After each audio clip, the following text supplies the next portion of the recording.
Nick, ready? Ready. Jeff, ready? Yep. Let's do it.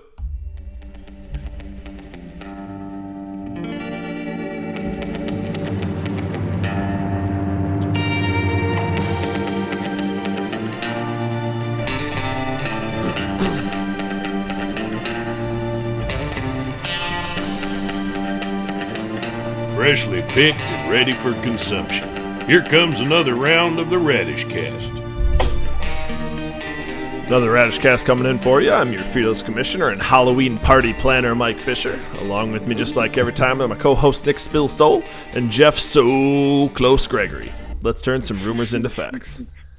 So close. So Not close. close enough, baby. I feel bad as someone who was on the wrong side of that earlier this year. It's not fun to be the second highest scoring team and lose to the highest scoring team. A lot of positives you can take away from that game, though. Oh, good coach talk. Good coach talk. Yep. Spin it around. Closer to the number one pick, There promise it going is. Exactly. forward. Yep. Close to one thing. This is I call myself the Halloween party planner, but really it's Olivia, and I'm just kind of like that guy that's here also. You're the aider. You're helping out with all the cooking and stuff, right? It's true. I'm helping with Sort cooking and of, cleaning, right? But she's leading. She's leading everything, and there's like crafts being made and stuff that I'm just kind of like watching. Oh my like, god, this is intense. Oh, it's gonna be pumped. So, if for those of you that are confused by the fact that we're just having a conversation between the three of us while you guys are watching, I'm having a Halloween party, and so Jeff and Nick and Tony get to come to the house, see the new house, enjoy a little party action. So, Festivities. this is the trial run. Maybe we can have a bigger party once we see how 15 people feel in the house. So. We'll break it in. Yeah. Dude, it's his house. All right. Well, getting into something that involves more than just the three of us. Last week's the week 7 money line, the highest margin of victory. Benny and the Jets just barely squeaking it out. J.D. McKissick saving the day. You know how it is. Bastard. So took that away from Nick went from the most embarrassing score ever to almost winning the money for the highest margin of victory. That's quite the turnaround. I wish. Trying to play those weekly money predictions and win what you can.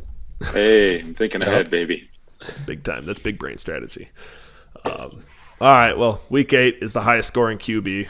So this week it's whoever can get the most going through the air and on the ground for some of these quarterbacks. But we'll throw down our predictions if we remember, like we didn't last time. But Right. here nor there, let's get rolling into it.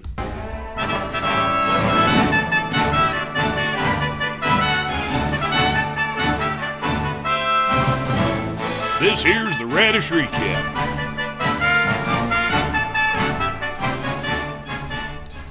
Radish recap coming in for you. So we got I Am Left-Handed and Coach Kyle Monroe taking on Lick McCaff and Coach Jordan Chartier. The lefties were a 23-point favorite in this one and just barely squeaked it out by 23.8 or something. It ended up being 110 to 86. All of us thought Jordan would do enough to cover. He almost did, but just not quite. Jeff, why don't I toss this one over to you first? What did you see on Kyle's side of the ball? On Kyle's side of the ball, well, Murray had another decent game and had 21 points. But outside of that, it wasn't Ernest Johnson. I think that's how you say his first name. He's pretty much the only one. The only one that is really surprisingly good from Monroe's team. So other than that, it's pretty average performances. And we all thought that Jordan was going to have a shot at this one. And, he only scored 110 points there and left the door open, but just wasn't enough from the Jordan's team. So, yeah, and Dak Prescott being on bye here, you really thought, Sam Darnold was strong to start the year and just has been nothing lately. You really thought that was going to be a better play, and I think that's really what it came down to. I mean, if he puts up a passable day, it's a competitive game. Nick, I'll toss it over to you next. What'd you see on Jordan's side? Yeah, other than Sam Darnold pooping the bed, you got Cook still hasn't been performing. I mean, her Houston looks terrible. Positive side for Jordan, you got those double Green Bay starters there. Tanyan got a receiving touchdown at a decent game.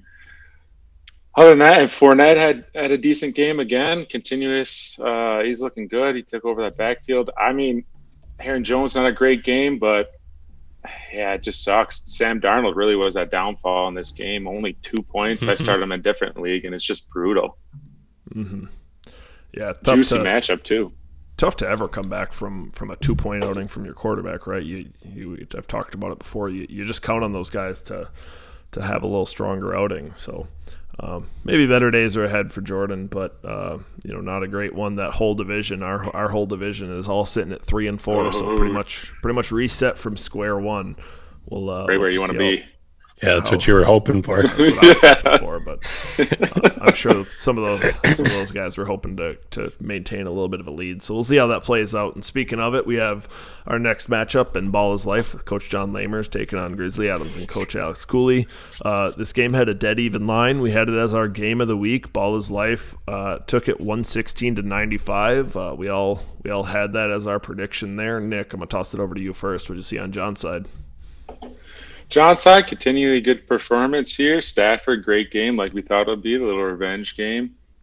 Chase is just a freaking stud. I mean, talk about that first, second overall pick that he had coming around and making an impact right away on his team.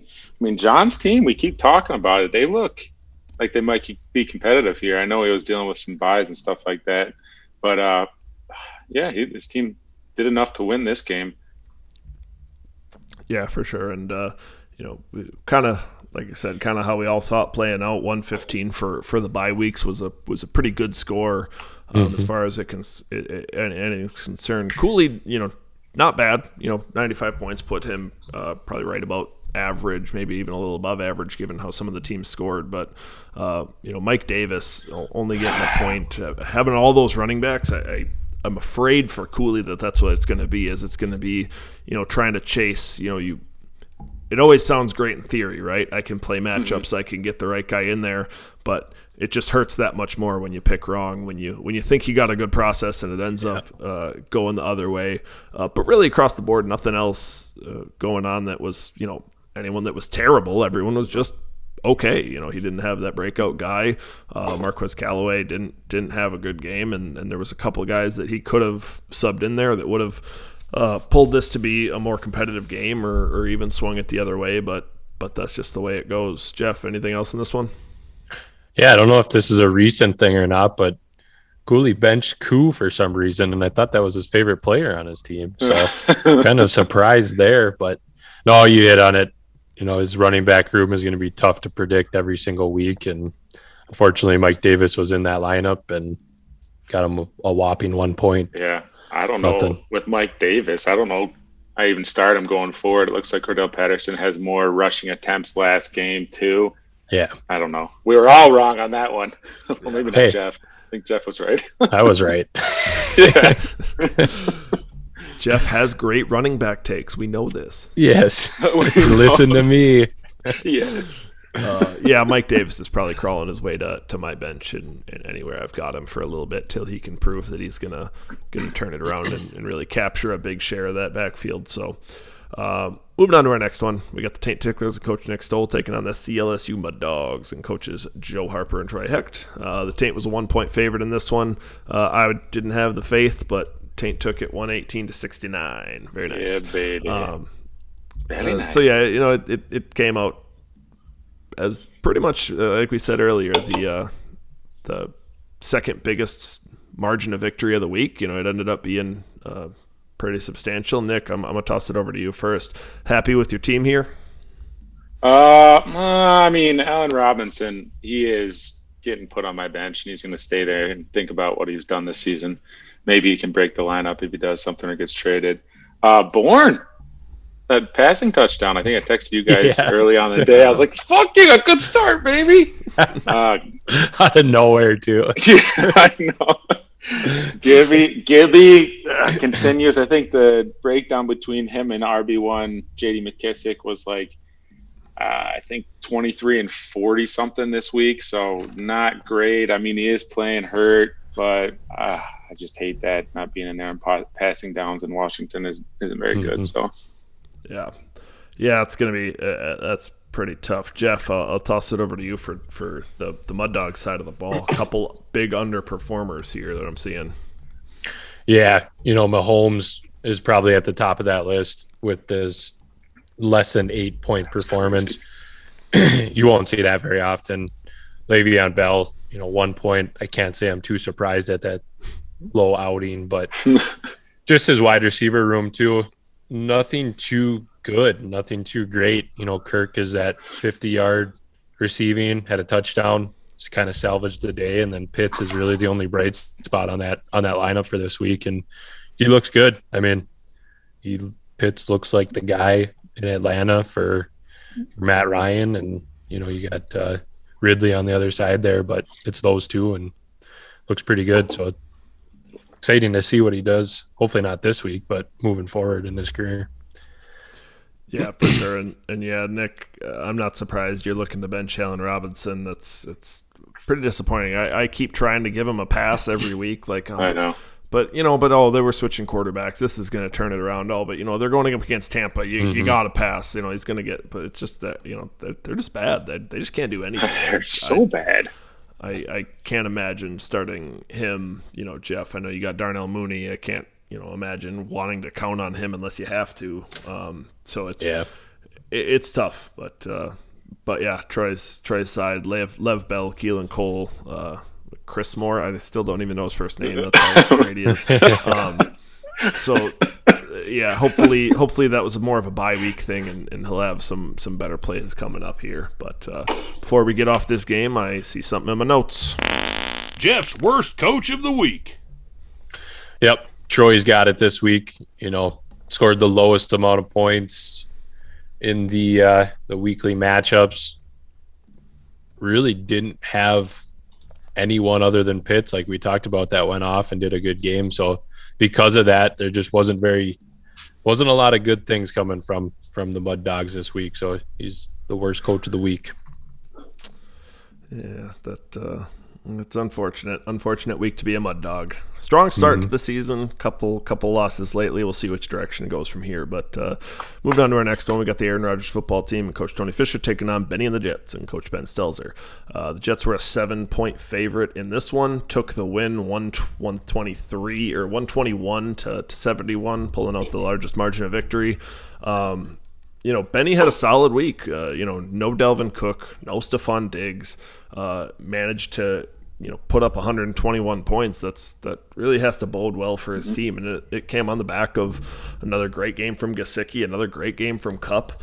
And then everybody else just kind of doing their part. And you wonder if Gesicki's going to keep it up as these Dolphin receivers get healthy. But sometimes all you got to do is prove it, and then once you're established, then the targets keep coming because people see what you can do. So, I'd be excited if I was Ben. I think to have that great of a week with two of your studs on bye is pretty exciting thing. Nick, I'm going to throw it to you for the football team side of this one. What do you see from Tony?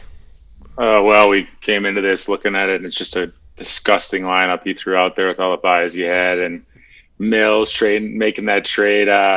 Could have just not made the trade. 3 points, you got nothing out of him. So it's just still would have rather started Josh Allen, I think. Yeah, seriously, it's just a train wreck on his side of the ball. I mean, Swift is a positive takeaway, but he always has been. I mean, I don't have anything for you, Tony. It just wasn't great going into it. You didn't expect much, so. You were just hoping that Ben didn't score that much, but he did. So, yeah, I thought this game was going to be a little bit uglier, but yeah, Benny took it over. Jeff, how about you? What else you seen in this one? Yeah, not too much more than what you guys talked about. Really, on Tony's side of the ball, the only thing he could have done was play Elijah Moore over Brown, but even at that, he hasn't proved anything. So it's kind of a 50-50 shot there. So can't blame him too much there. But like Benny, getting McKissick for that trade, I like that going forward for him. kind of solidifying that RB2 or flex on bye weeks, injuries, whatever. It's a nice pickup on his end, and I think it just adds more value and more danger to his lineup. So yeah, absolutely. I think he fits a little better on Benny's team, especially Devontae Booker is going to start to fade out here as Saquon gets healthy, so able to step in there. Before we jump off this matchup, I think we got one more. Nick's bum of the week. Spare any change, sir? No, off! Well, it's a garbage time all-star right now, but yeah, I forgot we switched them. Nick's garbage time all-star. There it is. I'm the trash man. I come out, I throw trash all over the ring, and then I start eating garbage. Yeah, we'll get that one later. It's fine. yeah, it's fine. It's fine. I have Connor as my GTA this week. He had a late touchdown to salvage a decent day, and like we were talking about, that won Benny the money over me by what, like 0.5 points or something like that. Something crazy. Margin, yeah. So I mean, there really wasn't too many garbage. I guess there was a couple blowouts, but that was the pretty much only one, and the only one that really mattered in our league. Yeah, that got him the money and got him that week 7 money line. So I like it. Moving on to our next matchup, we got Jay's Juggernauts and Coach Jeff Gregory versus the Archduke Fish and Coach Mike Fisherton. And the Dukes were a 24-point favorite in this one, and in probably one of our more surprising games of the week here. I hung on to 142 to 125, but Jeff putting up 125 points. That's a monster week for you. I'm gonna throw this to you first. What are you seeing in this game? Yeah, I'll kind of touch on my side of the ball just because it was a pretty solid week. I had most of my guys in double figures there. After that first slate of games, pretty exciting to see McLaurin, and I think Ridley had a decent game in that early. Damian Harris did for sure. So, I had a pretty large lead on you, Mike, going into that 4:00 slate of games. And, at that point I was thinking, could go either way. You got some big guys. Obviously your team can put up a lot of points, and even towards the end, it really came down, I think, to that Sunday night game where you got quite a few touchdowns from, I don't know if it was a Sunday night actually, now that I think about it, but anyways, from the afternoon from Evans and Brady, where you got that combo, and that just kind of put the nail in the coffin. Just kept, after the third one, I was like, come on, really? Did you see him try to get a fourth? Because they tried to get a fourth. Yeah. But what's kind of frustrating, is Mooney with 4.9 points, less than 5 there. I thought that game was going to be, they get behind big, they're just going to have to throw it. They're just going to have to air it out. And I thought, okay, there's a lot of receptions coming his way. Even if they're only 10 yards, whatever, the points can add up. That didn't obviously happen. And then Josh Jacobs getting hurt early into the game. He came out, scored a touchdown. Drake had a touchdown that I think would have went to Jacobs had he been in there. It just kind of fit his role, but it's still nice. You walk away with the loss, unfortunately, but you put up 125 points. There's a lot of positives to take from last week. Yeah, Jacobs played less than a half, only had 6 carries, 3 targets, and turned it into 14 points. So you imagine what he could have done if he had the full allotment of game. So, I don't know if it would have been another 17 points. I don't know if it would have been enough, but it would have made it pretty competitive. It would have had me worried with Jonathan Taylor going into that Sunday night game, needing him to score 15 points instead of needing him to score a half point. Actually, no. Especially I was fumbling ahead. early I needed him too. to not score negative. Yeah. I probably could have gamed it there and swapped Jonathan Taylor out for Jordan Wilkins, and just even though he was inactive, and just taking the guaranteed win. Hope I don't get a stat correction, but no, I was really happy with my side of the ball. Like you said, early games were not friendly to me, but then coming out, Zach Ertz getting a nice touchdown, Mike Evans getting 3 from Brady getting 4 overall. That really turned out well for me. I have an interesting stat. I was just messing around in CBS. I was actually looking if there was a way that I could export the CBS rosters and data and stuff. I didn't find anything, but I was digging through some of the stats, and I found out that every game that I start Daniel Carlson, I have won this year, and every game that I've started Greg Zerloin, I have lost this year. Coincidence? I think not. I think not. There's a lot of Week power in that 8. kicker. I do have Drag to the legs bench. in there. Yeah, I gotta bench Carlson this week because he's on bye. Maybe I should just not start a kicker. I should pick somebody up. Yeah. Greg the leg is not treating me well. Nick, I'll toss it your way. What else you got in this one? Nothing much. You guys hit on everything there. You got that passing touchdown from Henry. That was kind of cute. Yeah. Big Ertz day going for forward. non-quarterbacks throwing touchdowns. Very big. Ertz going forward. Hopefully that's consistent. I know a lot of that came on that one long touchdown pass. What was it, like 20 yards or something? But I think it was like 40, wasn't it? Yeah, it was was 40. it 40? Yeah. Yeah, that's nice to see, though. I mean, first game with him, putting up 14.5. I don't know his target share on that. Yeah, What he was also it? had another touchdown or end targets? zone target that was him and Kyler were on a different page. It was a turnaround and stop Oh, I route. And he remember faded to the right, and Kyler threw it like he was going to fade to the left. And it was Did he another almost run one in, opportunity he had. too? Ertz? Yeah. I thought he I got don't down to remember. like the 1 yard line or something. I could be Maybe. wrong. I don't remember that. I didn't watch that full game. I just saw the red zone highlights and stuff. But Red zone. maybe. But yeah, moving on to our next matchup, we got Cobra Kai and Coach Kyle Stankowski taking on Old Man Joe and Coach Joe Thomas. Cobra Kai's 5-point favorite in this one. I had some faith in my boy Joe, and in the tightest matchup of the week, 95.64 to 95.44. Old Man Joe pulls out the win here. It was another one of those games where watching it live, watching that Sunday night game, Elijah Mitchell needed 17 points, comes out on the first drive, has 50 yards and a touchdown instantly, and you're like, well, all right, this is over. He's got to get it the rest of the game, and then just slowly chunked little 5 yards here, 5 yards there, but then the last 3 drives, he's not a pass catcher. He wasn't in the game. They were down, and that really that killed Stankowski. He was texting me a lot during that and kind of live, like he's got to get in at some point, and every time something happened, it was like, well, maybe he'll get pushed out of bounds at the 1 yard line, and then they'll bring him in to run, or it was all the possible situations for him to get 2 yards. That's all he needed. But that's a tough loss. It's a tight one.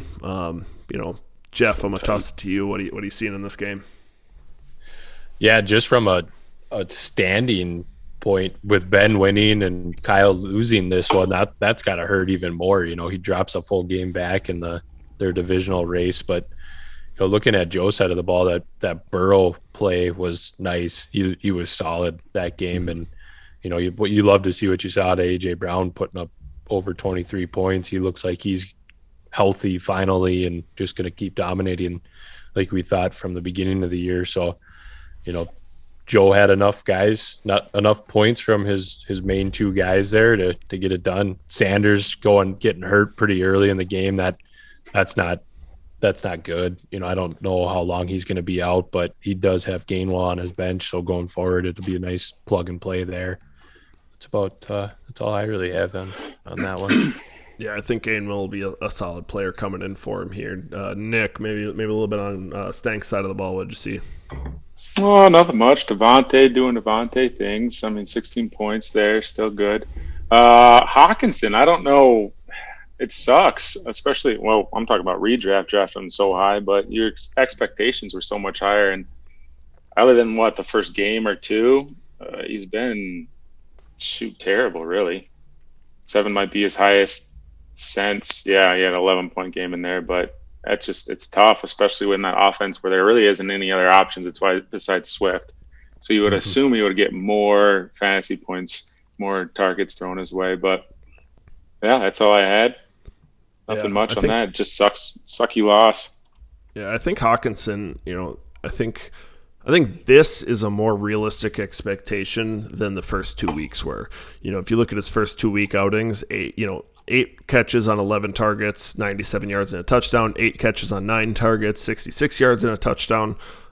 You're obviously happy with the touchdown games, but if you look at today's game, yesterday's game, 6 catches on 9 targets. If he falls into the end zone, he's got 13, 14 points, and you're happy. So really, it's the fact that the Detroit offense doesn't score a ton of points.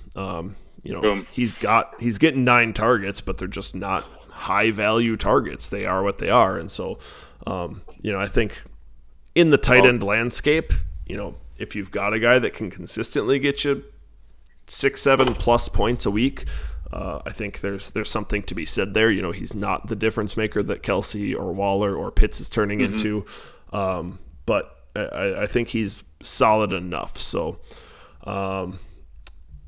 with that, that brings all of our current standings. Nick rocking 21-21 with the lead, staying dead even 3-3 on the week. Jeff and I both 2-4 on the week, so that drops me to 19-23, 2 games back, and Jeff another 2 behind that at 17-25. So a little bit of catching up to do. Got to start making some ground up. Oh, double ups! The double ups! It's all triple ups. Triple? Oh my god! Good God! All right. Before we jump into the matchups here, we had an opportunity to sit down with Benny in a little bit of an interview, so I'm gonna hop over to that footage now.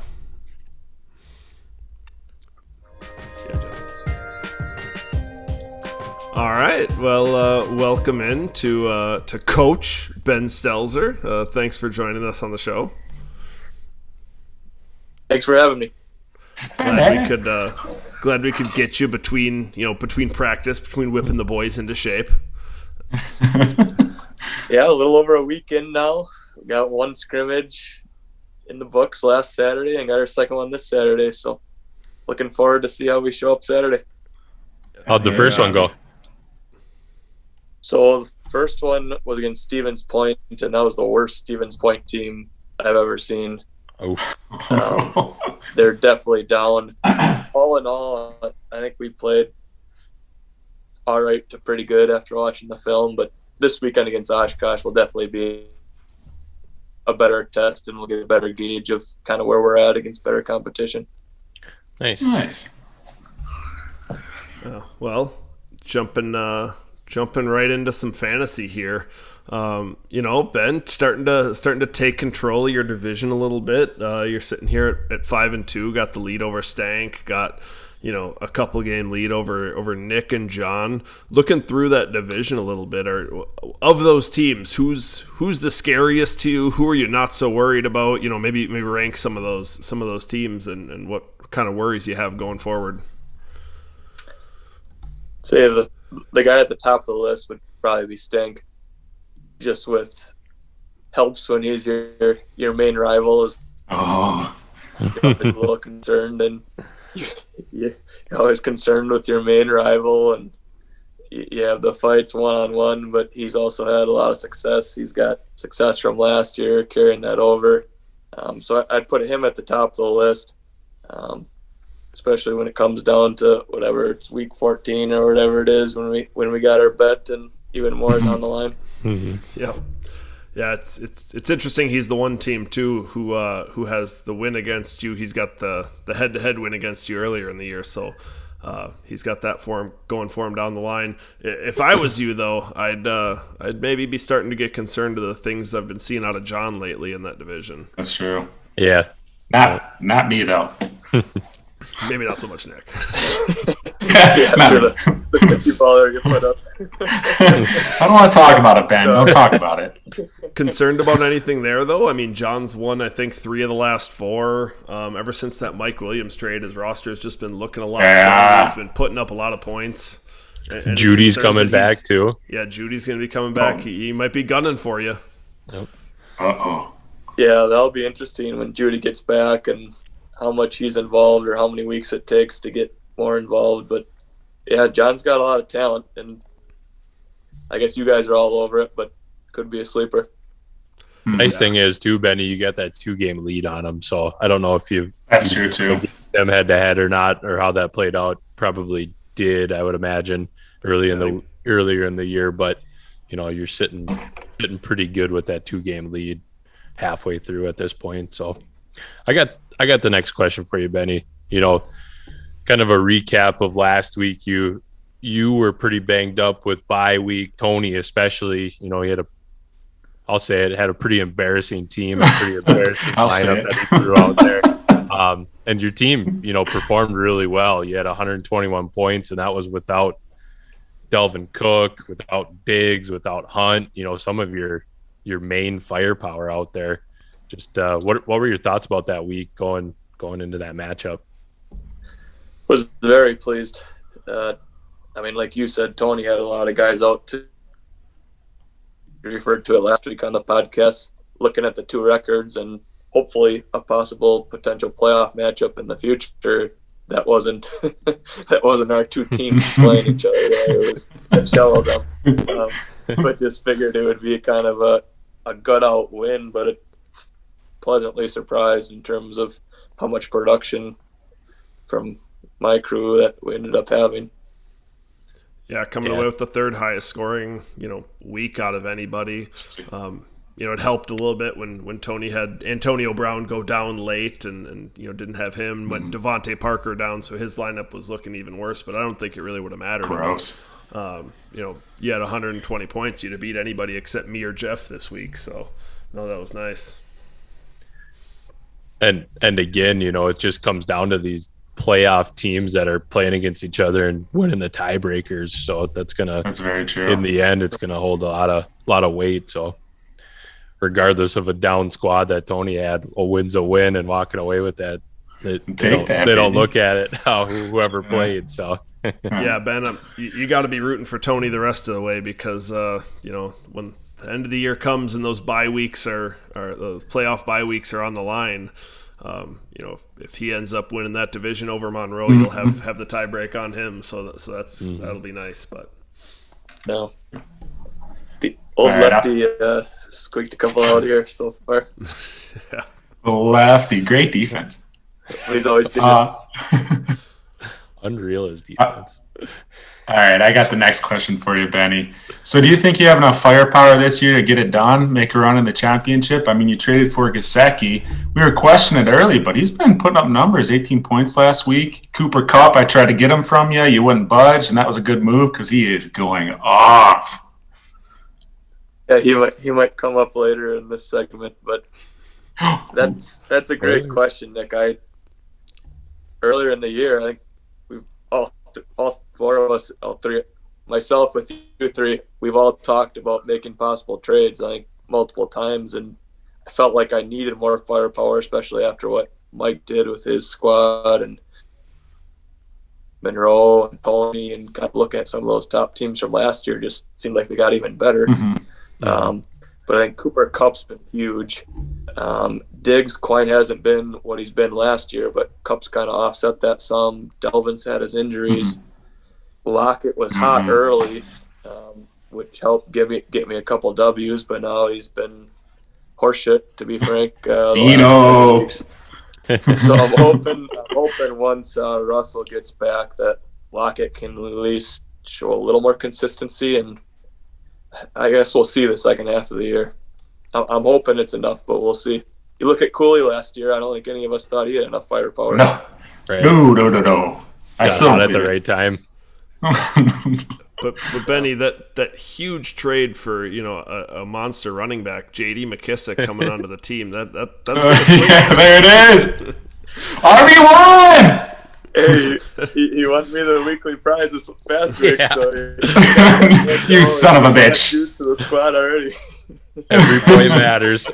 Full disclosure to the league. Ben and I had some Derrick Henry talks earlier in the year that I flaked out on, and I'm real glad I did. So JD is his consolation prize, maybe.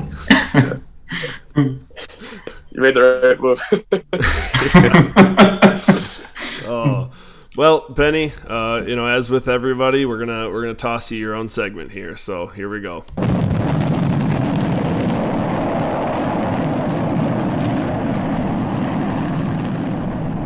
Benny's Take Flight Jet of the Week.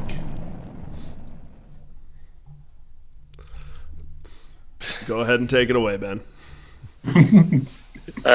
My Benny's Take Flight Jet of the Week, and really every week in the past and in the future of this year is Cooper Kupp. Baby, I feel a little wrong picking a guy from my own team, but I mean, those are the guys I pay the most attention to. So Cooper Kupp's had a huge year. He's got to be, I don't know the exact number, but he's got to be a top 3, top 5 receiver in the league. I think he's Here. one. Yeah. He's number one. Yeah. He's just been huge for Benny and the Jet squad, and hope he continues to produce. And that chemistry with Stafford is phenomenal. Yeah. Not only this year too. I mean, you gotta like what you see for the future. How old is he? 28, maybe 29, something like that. Or 28, I don't remember. Yeah. So he's got as many years as 28. Stafford's got. So he's just I don't know. That guy's just an animal right now. It's pretty impressive what those guys are doing. So many targets. Holy moly. Yeah, Ben, you don't have to feel ashamed of picking somebody on your team. If you've ever listened to the show, you know there's a little bit of bias going on from all of us. Every week. Yeah, every week. I still love Tyson Williams. So. Yeah, right. And he's picking from the heart right now. Yeah, there it is. There's a little more logic behind this pick, though, Jeff. I mean, it's a pretty good one. I don't know why he picked that one. I'm just right from the heart.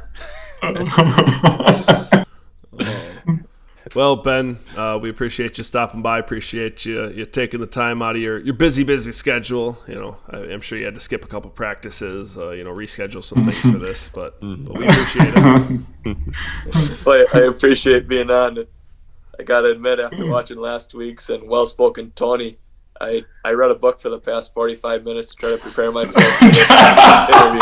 So hopefully, quality level, but was it the dictionary? Hopefully it sufficed.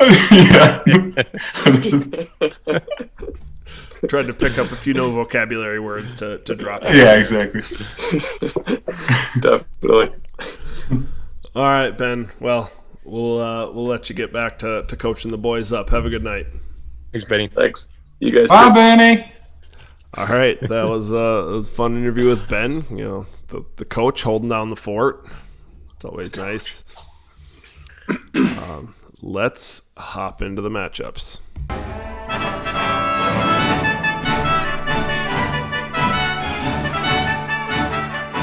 Dive on into the Husky League matchups.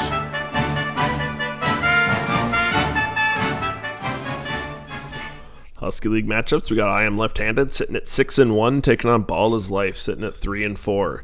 A dead even line in this one. Jeff, I'm going to toss it over to you first. What you seeing? Oh man, dead even.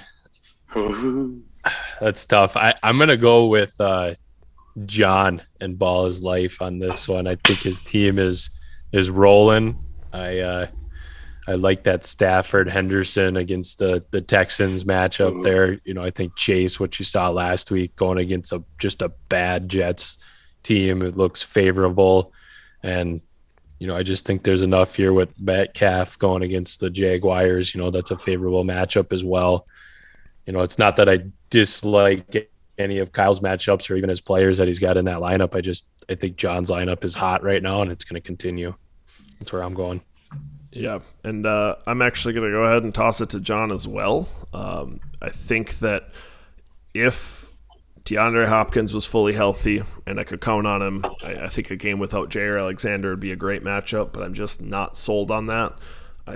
I know I should be sold on Cordero Patterson at this point, but I just think that Atlanta offense is really volatile, and you know, I don't know that he's going to be able to keep up what he's been doing. So I'm kind of, you know, maybe I'm just kind of waiting for that shoe to drop, but you know, and maybe it won't. Maybe I'll be looking like an idiot, but I just have trouble trusting him at this point.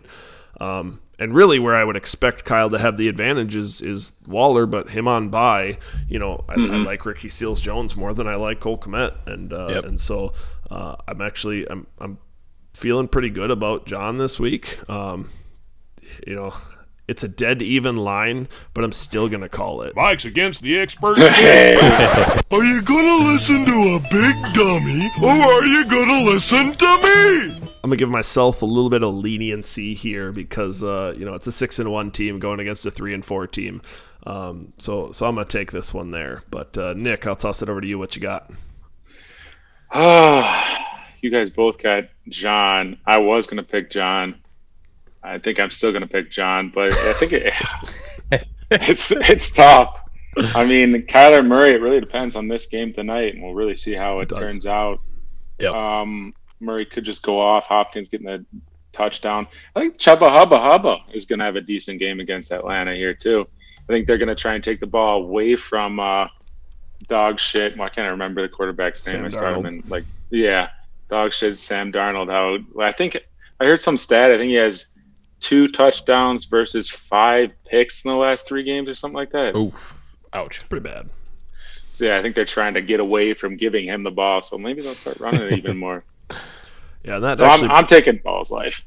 It actually brings us right into John had a little start-sit question. Chuba Hubbard, Darrell Williams, or Jerry Jeudy for his flex. I'm going to go ahead and lead us off here. I think Jeudy coming off the injury, usually I'd like him, but since he's got other good options, I'm gonna give him a week. I'm gonna see how he plays out, and I'm gonna go Chuba. I agree with you. I think Chuba's got the advantage in that game. I think Kansas City could come out and want to prove that they are still that offense and just want to throw it all over the place. So it's Chuba for me. Jeff, Nick, what about you guys? Yeah, I'm going the same way. I'm going that Chuba as well. I think you hit a pretty good point there, Mike. With the Chiefs, I think they're embarrassed with their outing they put last week. Mahomes is just going to come out and sling the ball this week. So I agree with the injury. I'm kind of leaning away from him until I see how he looks in that offense. And you never know when they come back from a few weeks like that if they're going to be on a time or a share limit. And so until I see more, that's where I'm going with. Nick, how about you? Same. Chuba. I mean, that's the safest bet. I mean, it's a tight game. I know you normally have to shoot for the stars, but I still think he's going to get the most points out of all of those. I don't think John does. I don't think John's that's what I'm saying. High. I mean, he's been he would have outscored him 2 or 3 of the last couple weeks. That's what I'm saying. Been playing really well. I said normally when you're playing Kyle, you have to, but I don't think he has to this week. For sure. I just think that's a good matchup. I think he's going to get a touchdown at least on that one. But this is also, Mike, if you want to hit that, there's a reason we've been talking a lot about this game. No, it's the game of the week. Yep, game of the week here. So we'll be tuning into this one because really, John, he wins this one. He's in that hunt to get in that playoff spot. And Kyle's got to keep winning to stay ahead of Tony at this point for hopefully that number 1 overall seed. So there's a lot riding on this week. Yeah, for sure. I also got, I sent Travis. He watches every Radishcast. He asks me to send him pictures of final scores every week, pictures of matchups every week. He's actually tracking the league pretty closely. That's awesome. Travis texted me his pick. So Travis has the lefties in this one. So Travis does not agree what? with this. So he's picking the lefties. He's just picking straight up, not against the line, but he's going with the lefties. So right. Moving on to our next matchup, we got Lick McCaff and Medak at 3-4, taking on the Aaron Rodgers football team at 5-2. Tony is the 12-point favorite in this one. Nick, I'm going to toss it to you first. What you got? Ooh, Jeudy coming back. I forgot about that with Sutton. I still think. Oh shit! I think he covers. Actually, I think Tony covers here. I flip flopped back and forth. Originally, I was going to say Tanyan should have a decent game with Devontae out. Marvin Jones against Seattle should be decent. Fournette keep rolling, but last second pivot. I'm going with Tony. Got Eckler back in there. Go with your heart. Yeah, that's what I like that. Jeff taught me that. Hopefully it pays out for you. It won't. I'm going to take Jordan to cover this one. I think to your exact point, if it was a normal game, I wouldn't have much faith in Tanyan. I'd say he should probably roll Gronk. But I'd put Tanyan out there with Lazard missing. MVS didn't come back off IR. That ball's got to go somewhere. And, it's so easy to say that, right? Somebody's got to catch it. Arizona's got a great defense this year, but I believe, probably a little bit of a bias, but I believe that Aaron Rodgers, that the Packers get something going in a primetime game. So I don't think they get goose by any means. Whether they win the game or not is a whole nother thing, but they're going to put up points. And so I think Tanyan's got to be a part of that. I got Jordan covering. Nick, how about you? Or Jeff, I'm sorry. Yeah, I'm going to go with Jordan as well. And the other person in his lineup, Aaron Jones, is really the big reason for me. I think that he's going to be involved in that passing game along with the running game as well. And, those are the two, Tunyon and Jones are the two guys that he can rely on. So to your point, Mike, they're going to score points, and I think they're going to be hopefully in this game. But Fournette, I mean, it's tough to root against that guy here recently. He's been just rolling. And I look over at Tony's side of the ball. I don't love the two Miami wide receivers. I would like to just pick one of those guys and roll with them, but I don't know what he's got for bye weeks or injuries on his lineup either. So the fact that both of them are in there, I'm leaning a little bit against him. So I'm going to roll with Chartier this week. Yeah, not having Michael Thomas back at this point when we thought he would be, that hurts. Antonio Brown being out this week, that's going to hurt. So to your point, Jeff, he's scrapping the bottom of the barrel a little bit there. Travis does have the football team in this one, has taken the win. So nice. He's make sure probably really one of the reasons is I think Josh Allen is going to score the most points and be our highest quarterback. Oh, shit, I keep forgetting about that. I think that Dak is going to offset it just enough for Jordan to still win this one. So I think Allen rolls this week. All right, moving on to a game where I know we don't have a highest scoring quarterback prediction. The Ticklers 3-4 taking on You don't know. Adams You don't know. 3-4. Let that boy cook, Gino. Absolute Even guarantee. line. It's a dead even line. We got Geno Smith and Tyler Heineke. It's just a powerhouse matchup. It's dead even. One thing that I think we've always said about Cooley's team, and Lamar's a part of it, but I think his team as a whole, they're just solid. They don't put up bad games. He's putting up 95, 100 points on bad weeks. I'm going to take Cooley. I think he's got a lot of safety on his side of the ball. All it takes is one of those receivers, one Travis Kelce just to go off for him to push it over the top. I think Heineke does enough for him. I got Cooley. Jeff, why don't I toss it to you first? What you seeing? I'm gonna roll with I'm gonna go with the Taints for the third week, I think, in a row. So bit me once, it didn't bite me last week. So it didn't bit me last week. But I think Kamara, I like that. Gibby, I think he gets back.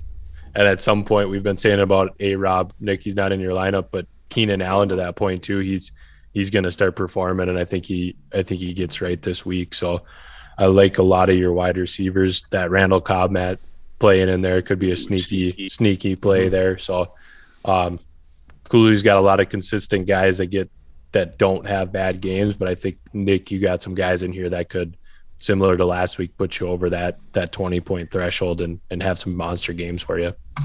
Nick, I got to think you're taking yourself in this one. Talk us through it.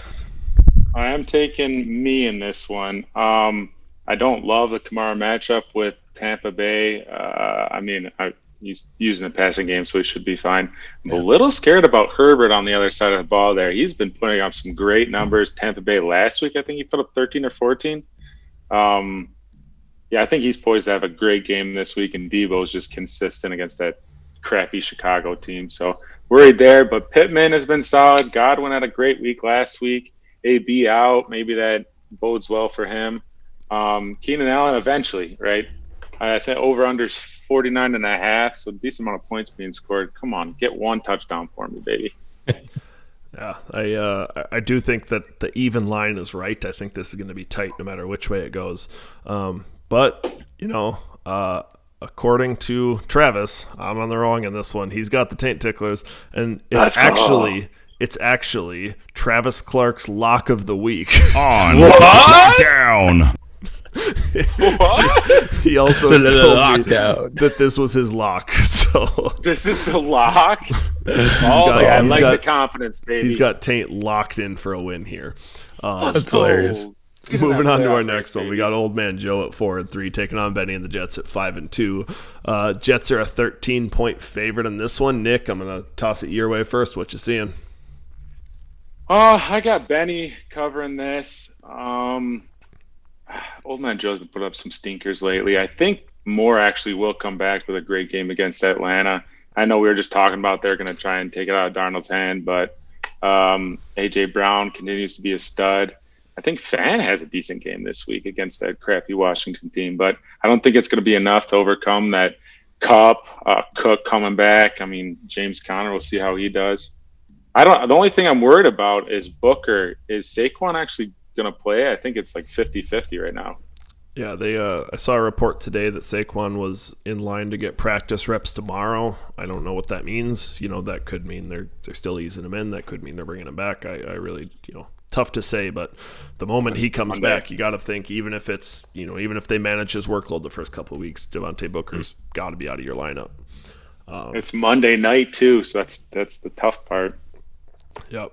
Jeff, how about you? Who you got in this one? I'm gonna go with Benny and the Jets.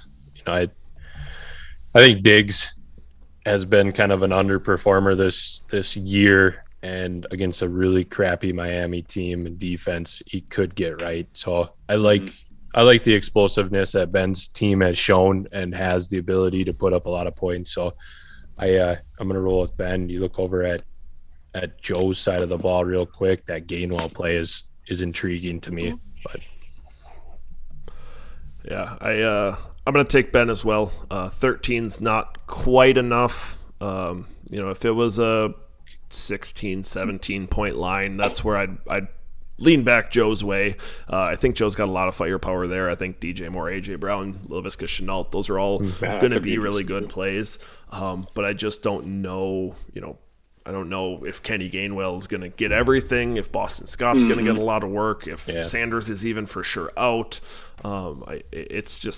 There's a lot of questions there. Joe Burrow, is he going to have to put up much against the Jets? Quarterbacks don't do well against the Jets because running backs do so well. I mean, running backs they're the worst defense in football against running backs, and the third best against quarterbacks because they just don't have to do anything. So, that's a concern. And when I look at Ben's side, really the only concern I have is Tyler Lockett. He's just not been good since Russ has been around. He's just been doing bad. But if there's a game for him to get right, it's Jacksonville. If there's a game for them to see if Geno can actually put something together, this would be the one. And make it a clean sweep. Travis has got Benny as well. So it's all the way around. And I know we got one more thing coming in this matchup here. Nick's Bum of the Week. Spare any change, sir? No, off!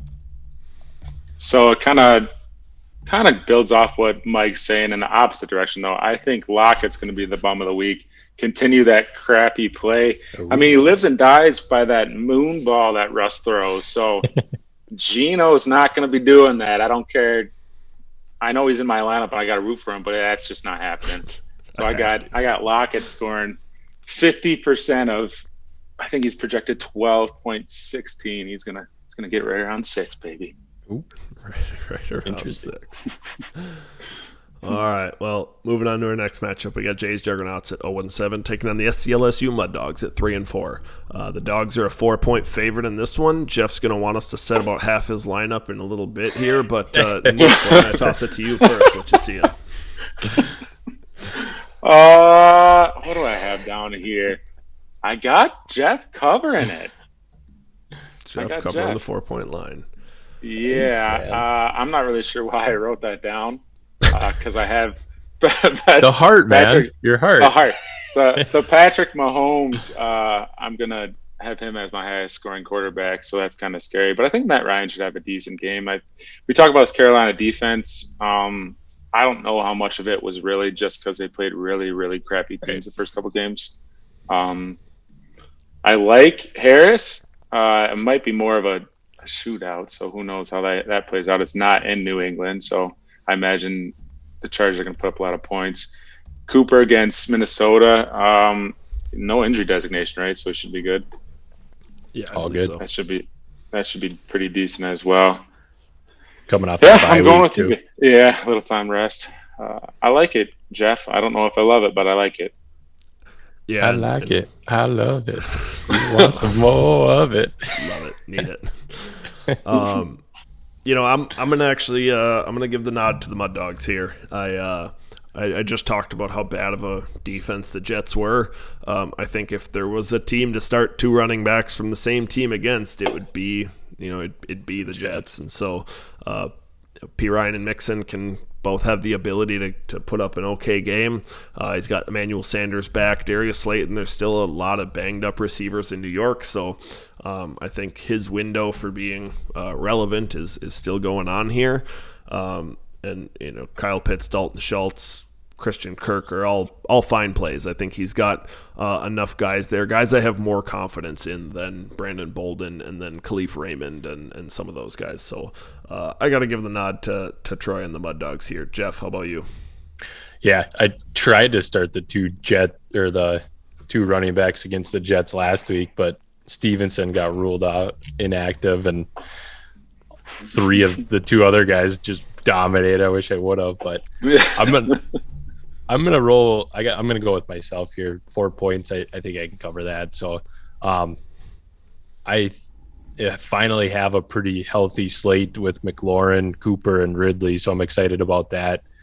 Made the decision that I'm gonna roll with Matt Ryan until I'm proven wrong. So, I do see what you're saying for the matchups for Troy's side of the ball. I think his matchups are probably better than mine are, but I like that Goddard at tight end to hopefully going against the Lions, hopefully try to keep up with Pitts and, with Pitts' scoring, Ryan's scoring. So I'm getting some points there to kind of offset that. But I do have a couple, I have 2 start-sit questions for you guys here, just real quick. Throw it at us. In my flex down there, that Raymond with the Lions or Mooney against San Francisco. San Francisco. So, I look at that 49ers defense as, they might not be as good as they have in the past, but I don't know if we can trust the Bears offense is the way I'm looking. So I'm wondering what your guys' thoughts are on that. Nick, you want to go first? Yeah, I'm taking Raymond here. Target share is decent. Last 2 games, 7 and 8. I don't want to touch anyone at Chicago. I mean, I'm benching Allen Robinson. I wouldn't start Mooney either. I would start literally everyone. I'm not starting any Chicago player besides Herbert. Yeah. So. Yeah. My advice is kick Mooney to the curb. Drop him. Go with Raymond. Yeah, I'll Philly's take him. not a Drop him. I'll take him. Philly's not a bad matchup. If Mooney catches a 60-yard touchdown, don't put him in your lineup next week. Don't fall into that trap. Yeah, chasing points. I really just don't think there's anything to be excited about in Chicago until you see otherwise. What's the other one, Jeff? I got Brandon Bolden, so I'd be starting 2 New England running backs or Rashad Penny, which is kind of a shot in the dark, but I didn't really like what I saw out of Collins last week, and it's not that Penny did anything better, but Carson's out 1 more week at least, so I know which way I'm kind of leaning right now. Just wanted to hear your guys' thoughts on that.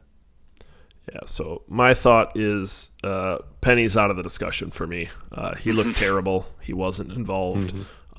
There's other running backs. They got DJ Dallas. They got Alex Collins. Like they don't need to use Penny. It'd be different if they had guys that they didn't have faith in, but they clearly have some faith in those guys. I will say that I don't know that I would even necessarily go Bolden. Have you given any consideration to a Gio Bernard as a possible play in there? I know that he got hurt and has had a couple more down games lately. Let me look at his game logs real quick. But, had some relevant games, some touchdown games in the past. Maybe I'm not saying that is the right play, but I'd play both those guys over Penny. Nick, how about you? Yeah, I'm going Bolden here. Depending on the game script, and I think the Chargers are going to put up points. They're going to be throwing the ball a lot. Those checkdowns. I think he has a decent lines since week 4. He has 6, 4, 1, and then 6 again. In the passing game, he's looked good. And I don't know, was a lot of it because they got up so big last week? I'm not sure, but either way, if he's involved in the passing game, I think I'm grabbing him and putting him in there. I do believe, too, that 1-point game you bring up, I think he was banged up going into that week, had a little bit of an injury. That was the game Ramondre Stevenson kind of had looked pretty solid, and then he went right back to being inactive. So, that tells me all I need to know about his role in the offense. So, yeah, I'd agree. Bolden's probably the play for me, too. Perfect. That's the way I have it. So you guys are agreeing with there is one more person in this matchup too, and kind of dominate this matchup here because I need a win for my first one. But if you want to hit it, Mike. Jeff's keep on cooking. Who wants some man meat? I do. I want some man meat. This is a Terry McLaurin week. I'm feeling pretty confident about that. He looked sharp last week. You know, he had over 20 points, and he had a pass that went off his face mask or helmet, whatever you want to call it, that could have even been more dominant performance. So, you know, I just think he had a little bit of hamstring injury. He's finally healthy. He doesn't have an injury tag or anything like that. So give me some Terry McLaurin this week. Ooh, baby. All right. Hopping on to our last. Oh, the Heine. Oh, did I ever say Travis has the jugs? Travis has got some faith in the jugs. Ooh, straight up? Straight up. Hey. Wow. Hell yeah. All right, moving on to our last matchup. We got Cobra Kai at 4-3, taking on the Archduke Fish at 3-4. The Dukes are a 10-point favorite coming into this one. I'll just get mine out of the way. You know, I got me covering. I'm happy with a lot of my covering. I'm happy with my matchups this week. Jonathan Taylor and Derrick Henry going against each other. I'm thinking that both of them are going to have solid games there. Zach Ertz showed that he's going to be a big part of that Arizona offense. I'm hoping that continues moving forward. I got Hollywood out on bye. I got Henry Ruggs out on bye, but really that just makes my start sits a little bit easier with dropping T. Higgins and Jacoby Myers in there. And I think that, normally that would maybe be advantage Stank, but Devontae Adams being out is a killer for him. So I'm taking myself to cover here. Nick, toss it over to you first. What you got? I'm taking you to cover too. It just looks too good on your side of the ball. I like a lot of your matchups. How you talked about your two big hitters, Taylor and Henry. I mean, I don't think that Tom Brady New Orleans game is going to be super high scoring. I know it says over under 50. I don't know. He always seems to perform. He'll throw 4 touchdowns. We won't even talk about him, blink an eye. Zach Moss on the other side of the ball, he could have a pretty good game. They might get up big on Miami. Miami always seems to keep it close, but I don't think it will with Buffalo. And like you said, Devontae Adams being out makes his team look a lot worse. I think Jarvis Landry's pretty banged up. Is he even going to play this week? I'm not sure. I thought I heard he wasn't. It's not the knee he originally hurt. It's another issue. So maybe he'll play still. But yeah, it just your side looks way better. I like it. Elijah Mitchell should have a good game too. Yeah, Jeff, how about you? Over to you. I really don't have much more to comment on. You guys did a really good job breaking that down. I'm gonna go with you, Mike. I think the line is too small, and you're going to win this one pretty easily. So Stank has a start-sit question, and it's an interesting start-sit question because he's asking, should he start Robbie Anderson? There's no other player. Just does he start him or anyone else? Robbie's last 4 games, 9 targets, 11 targets, 7 targets, 11 targets, just crushing it, except for the fact that it's 3 points, 8 points, 4 points, 7 points. Yeah. He's just not doing anything with it. And part of that Sam Darnold looking terrible, but dog shit. I mean, really, his other options, right? The guys he's got in there, Zach Moss, Jarvis Landry. Right now, he could maybe sub him in for one of those guys. His bench, he's got more Tony. Melvin Gordon, he's got Kadarius Toney if he's healthy. He's got Nelson Aguilar, Rondale Moore too. Rondale Moore you could throw in if you wanted to have AJ and Rondale going. Yep. So Tim Patrick, I'm benching Robbie. If it's me, I'm benching Robbie. Nick, you're benching too. Yeah, start any one of those guys. Many more options. I know the target share is there, but they're not valuable targets, obviously, especially. He's getting like 2-3 catches a game. It's like Sam Darnold blows. Yeah, I like Tony if he's healthy. Yeah, he looked good. Yeah, Jeff, same.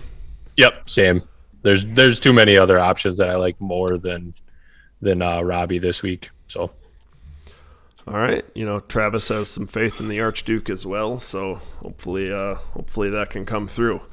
With that. Let's hit it. Ask me the questions, Bridgekeeper. I'm not afraid. This here's Mike's. Will it happen? All right, Mike. This one will be, normally don't like asking questions that take a while to resolve themselves, but I'm curious on this one. You've been you've been on board with this team for a few weeks for sure, but will Ball is Life make the playoffs this year? It will happen. That was Mike's. Will it happen? All right, let's kick it into high gear.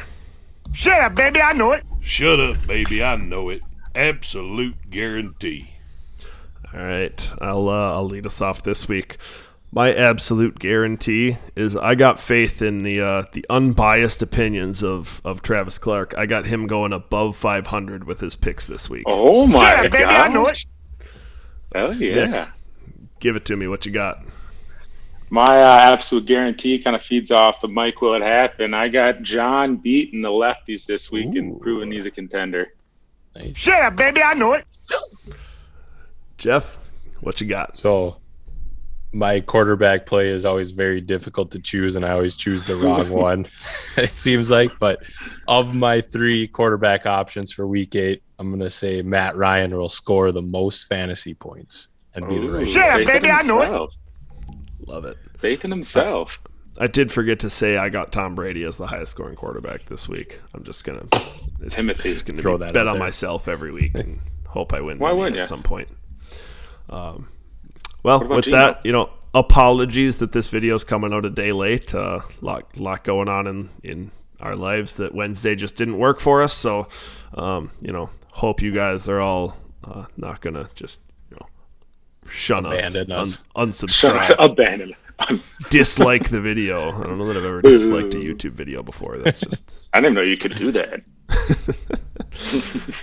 So with that, good luck to everyone, unless you're one of us, or unless you're playing one. Oh my God! Unless you're one of us. That's such ridiculous to say. Good luck to everyone, unless you're playing one of us. Have a good one. Go Pack, go. Webster's Dictionary defines radish as a swollen, pungent-tasting edible root, high in potassium, which can help lower blood pressure. Or more importantly, 3 guys spitting nonsense and talking about fantasy football. Add salt and pepper and chomp into another episode next time. See y'all later.